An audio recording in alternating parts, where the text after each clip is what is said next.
Argentina es un país que fue pensado, planeado, soñado. En el siglo XIX, distintos grupos impulsaron proyectos para construir una nación nueva en lo que había sido una porción del Imperio Español. Este ciclo repasa esos proyectos. ¿Qué querían sus impulsores? ¿Por qué hubo gente dispuesta a dar la vida por esas ideas? ¿Cómo les fue esos proyectos? ¿Qué nos dejaron? Buscamos respuestas a esas preguntas. Es un ciclo sobre ideas, ilusiones, conflictos, éxitos y fracasos.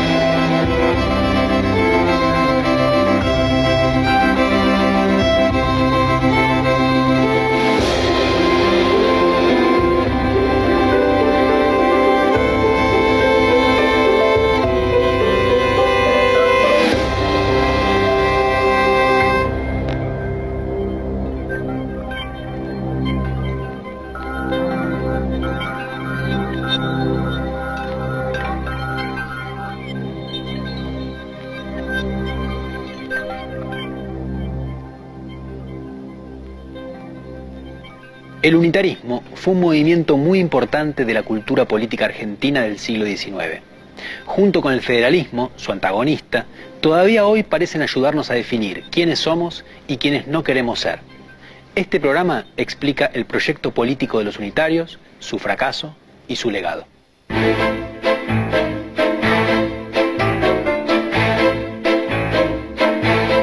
Se llamó unitario al grupo político liderado por Bernardino Rivadavia, que en el marco del Congreso Constituyente, desarrollado entre los años 1824 y 1827, propuso dictar una constitución en la cual se declaraba que la Argentina tenía una única soberanía nacional y se iba a gobernar de forma centralizada desde Buenos Aires.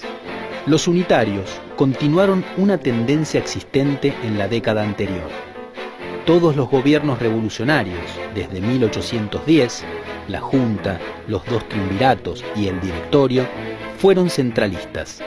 Consideraban que la soberanía era una e indivisible y proponían la organización de un Estado central con sede en Buenos Aires.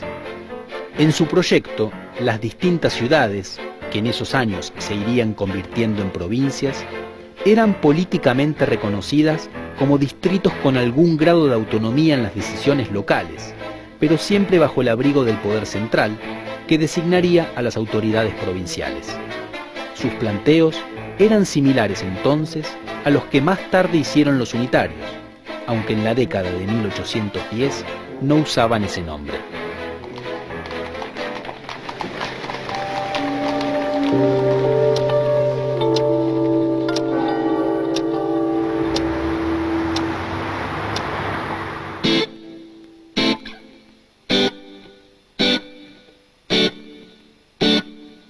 El Partido Unitario del Congreso de 1824 tenía un antecedente directo en el grupo que había gobernado la provincia de Buenos Aires a partir de octubre de 1820.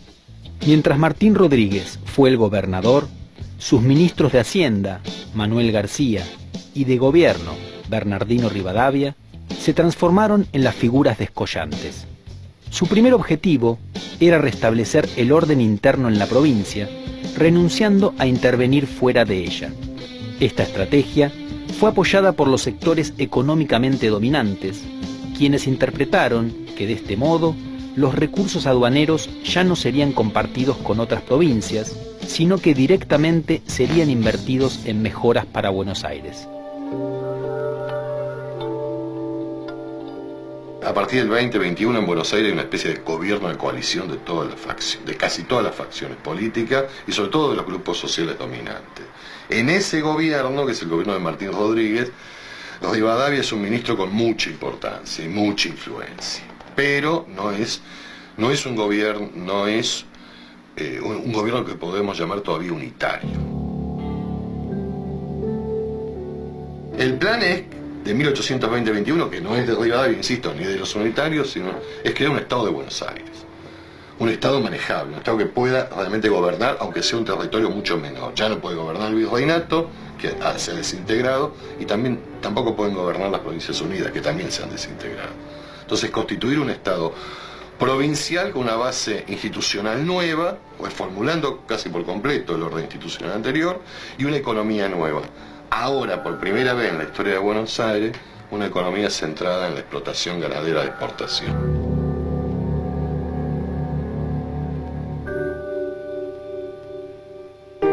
El nuevo gobierno realizó muchos cambios.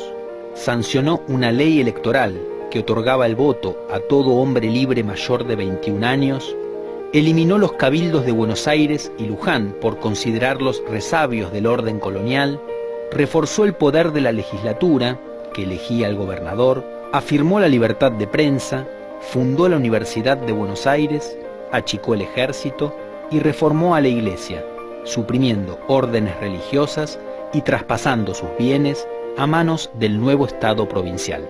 Se incentivó la expansión ganadera, otorgando tierras fiscales casi gratuitamente a grandes productores. Se favoreció la inmigración y la llegada de colonos con el objetivo de que se convirtieran en los nuevos actores dinámicos de la economía. El gobierno ingresó también al mercado mundial de capitales y tomó un préstamo de la Baring Brothers, que originalmente fue contraído para construir un puerto en la zona de Ensenada. Al poco tiempo, ese préstamo terminaría siendo impagable.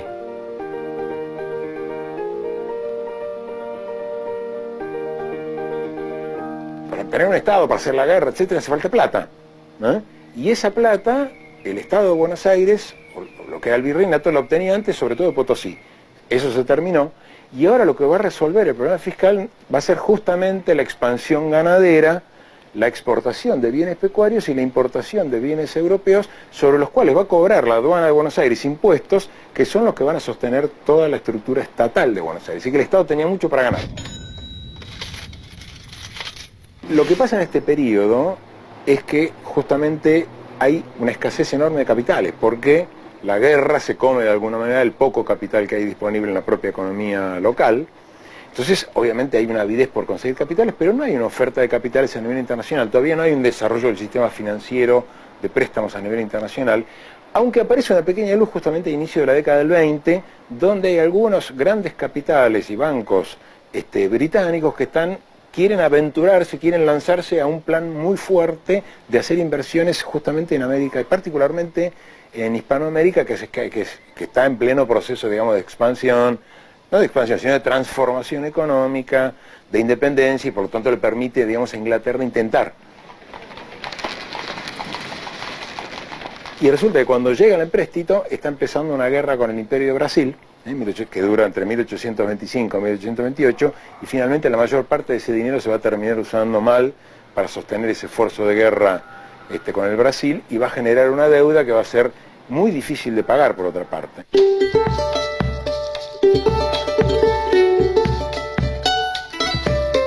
Con sus medidas en la provincia de Buenos Aires, los rivadavianos quisieron crear una sociedad acorde con la ideología liberal. Buscaban asegurar prosperidad económica para los propietarios, libre circulación de ideas, una administración austera y una opinión pública vigilante de los actos de gobierno. Se trataba de un liberalismo que se combinaba con otros dos movimientos de la misma familia ideológica liberal. Por un lado, el utilitarismo, de origen británico, cuyo lema central puede resumirse así: el mayor bien posible para el mayor número. Y por otro lado, la ilustración del siglo anterior, en la medida en que las reformas implementadas en la sociedad estaban guiadas por la razón y tenían como objetivo propagar las luces de la ciencia. Los rivadavianos quisieron hacer transformaciones significativas en un periodo muy corto. A ellos no les parecía un problema. Solo había que esperar que la sociedad fuera capaz de amoldarse a los cambios vertiginosos.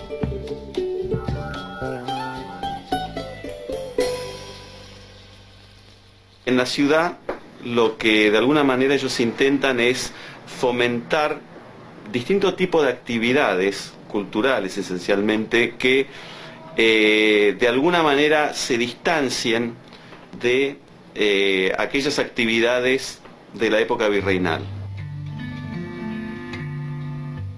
Acá en Buenos Aires el grupo rivadaviano lo que intenta de alguna manera es esto, ¿no? Es arrimar a los diversos sectores sociales, incluso los más iletrados, a incorporarlos a una esfera pública más activa, más dinámica, ¿no? En ese sentido se fomentaba la tradición de leer los diarios en los espacios públicos y hacer conocer algunas de estas cuestiones e ideas a gente analfabeta también.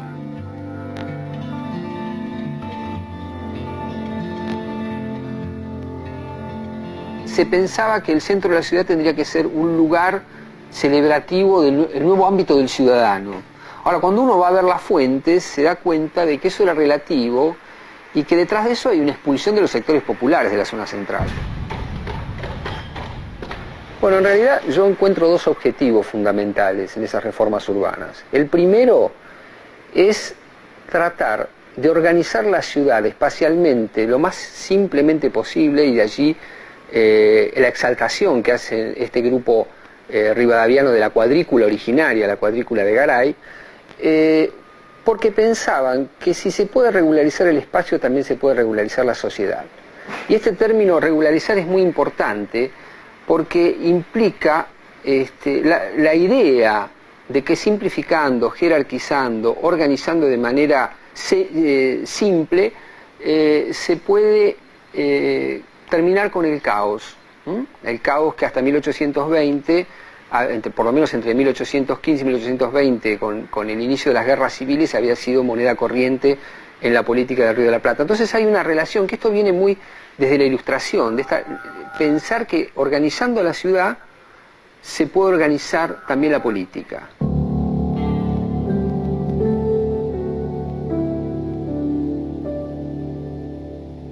El proyecto rivadaviano es un proyecto que apunta a crear un Estado provincial lo más centralizado posible. Y las órdenes religiosas, con sus autonomías, son muy difíciles de reducir a esa idea. Entonces el proyecto rivadaviano pasa por crear una iglesia, hacer de las distintas instituciones, corporaciones religiosas coloniales, una iglesia, una institución centralizada, bajo la égida del Estado provincial, como si fuera una especie de segmento del Estado, una especie de ministerio eclesiástico del Estado provincial. Entonces, ¿qué hacen? Por un lado, tratan de reducir al máximo el lugar de las órdenes religiosas, franciscanos, dominicos, mercedarios, con varios proyectos, porque no hay en la élite de Buenos Aires una opinión única al respecto. Algunos quieren, por ejemplo, Rivadavia quiere terminar con todas las órdenes religiosas. Otros sectores de las élites dicen, bueno, no, reformémoslas, ¿no? Entonces, bueno, llegan a un acuerdo en la legislatura que pasa por reducirlas al máximo, poniendo condiciones que son muy difíciles de cumplir, tanto es así que solamente queda un convento en Buenos Aires, que es el de los franciscanos, todos los demás son eliminados, y poniendo el acento en el clero secular, el clero de la provincia, el clero del Estado, para formar una iglesia del Estado.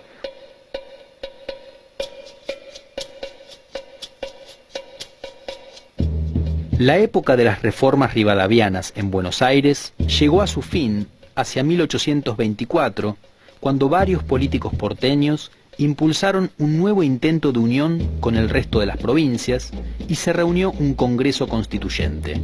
Allí, la discusión en torno a la forma de gobierno se formuló en dos alternativas, unitarios o federales. Los primeros pretendían gobernar mediante la unidad y la centralización. Los segundos deseaban una forma de gobierno en la que lo más importante fueran las soberanías provinciales. Mendoza, San Juan, Santiago del Estero y Córdoba cerraron filas con la alternativa federal. Tucumán, Salta y al principio La Rioja con la opción unitaria. Las restantes provincias confiaban en que el Congreso resolvería el asunto o no llegaron a manifestarse por el aumento de la tensión entre ambos partidos. Simultáneamente, se desencadenó una costosa guerra con el Brasil, declarada cuando las provincias argentinas apoyaron una sublevación de la banda oriental contra el dominio brasileño.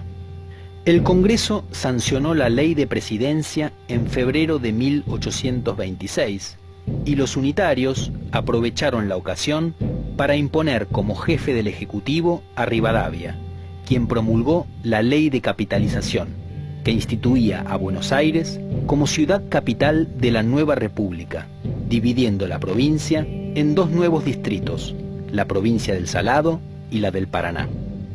La ley generaba simpatías en algunos representantes del interior porque abría la posibilidad de compartir las rentas aduaneras del puerto bonaerense, pero esto no era suficiente para contrarrestar el descontento de varios grupos de Buenos Aires, entre ellos los sectores económicos dominantes, a quienes la ley privaba de la exclusividad de los ingresos aduaneros. Pero los unitarios redoblaron la apuesta y promulgaron una constitución que decía: la nación argentina adopta para su gobierno la forma representativa republicana consolidada en unidad de régimen. Se decidía, de esta manera, una organización unitaria. La mayoría de las provincias no aceptó la Constitución, a la que veían como un atropello a sus autonomías. Además, estaban cansadas de la prepotencia de los unitarios, que si al principio consultaban los pasos a seguir, a medida que avanzaba el Congreso y se agudizaban las diferencias, empezaron a imponer su mayor cantidad de diputados para tomar todas las decisiones. Varias provincias pidieron la destitución de Rivadavia. Antiguos aliados, como el riojano Facundo Quiroga, quitaron su apoyo a Buenos Aires cuando el general Lamadrid, reconocido unitario, tomó la provincia de Tucumán, amenazando el equilibrio de poder en el interior. Además, Quiroga se oponía a la libertad de cultos impulsada por los unitarios. La lucha facciosa parecía imparable y dio lugar a enfrentamientos militares entre los dos partidos. Reventó de rabia el salvaje unitario, dijo uno.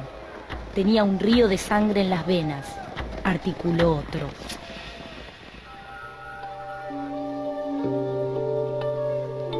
La división entre unitarios y federales con nombre propio aparece recién en el tercer Congreso Constituyente, esto es el que se reúne en Buenos Aires entre 1824 y 1827. Ahora, el hecho de que tomen nombre propio, porque los federales siempre se habían llamado federales, aunque dentro del federalismo hay tendencias confederales, de tipo federal, etcétera, etcétera, pero la tendencia llamada centralista adopta el nombre de unitarios justamente en este Congreso.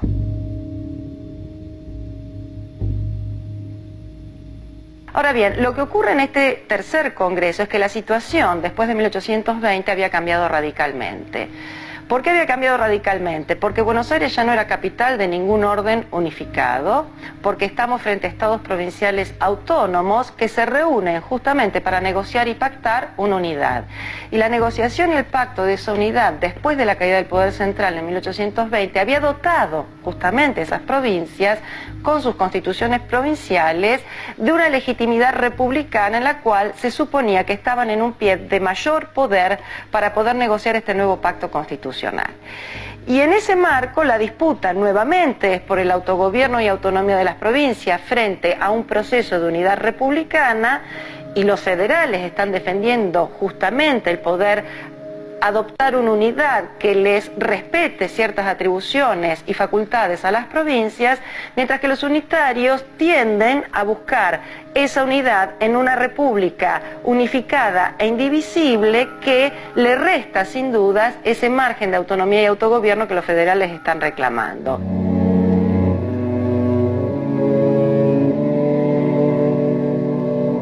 Cercado por los conflictos internos, Rivadavia renunció en 1827 cuando Manuel García, enviado para negociar la paz con el Brasil, cedió la banda oriental a cambio de finalizar la guerra. Se trataba de un acuerdo sumamente concesivo porque las tropas rioplatenses habían obtenido varias victorias. Rivadavia rechazó el tratado y marchó al exilio. Junto con su renuncia, quedaba cancelado el Congreso Constituyente y todo un ciclo político. Tras el fin del Congreso, quedó latente en todo el país un escenario de guerra civil que enfrentaría en cada provincia a unitarios y federales. Un punto decisivo de ese enfrentamiento se dio cuando el nuevo gobernador de Buenos Aires, Manuel Dorrego, un militar que había participado en las luchas por la independencia y era el líder de los federales porteños, fue removido del poder por la fuerza y fusilado en 1828 por otro militar que había intervenido en las luchas independentistas, Juan Lavalle, partidario de los unitarios. Este momento trágico daría lugar a una guerra civil en todo el país, que terminaría con el triunfo del federalismo y marcaría el fracaso final del proyecto unitario. El fusilamiento de Dorrego por parte de Lavalle y el apoyo de los unitarios hace que la alternativa unitaria quede prácticamente fuera de juego. Es decir, que lo que se produce es un triunfo federal. Pero también esta idea, digamos, de federalismo como forma para organizar un Estado único también, digamos, tiene su resignificación, sobre todo porque desde de la asunción de Rosas como gobernador,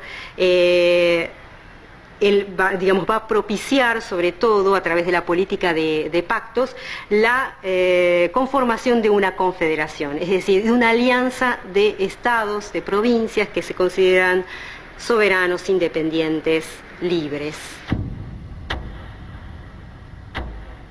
Federal va a significar fundamentalmente durante el periodo rosista confederal.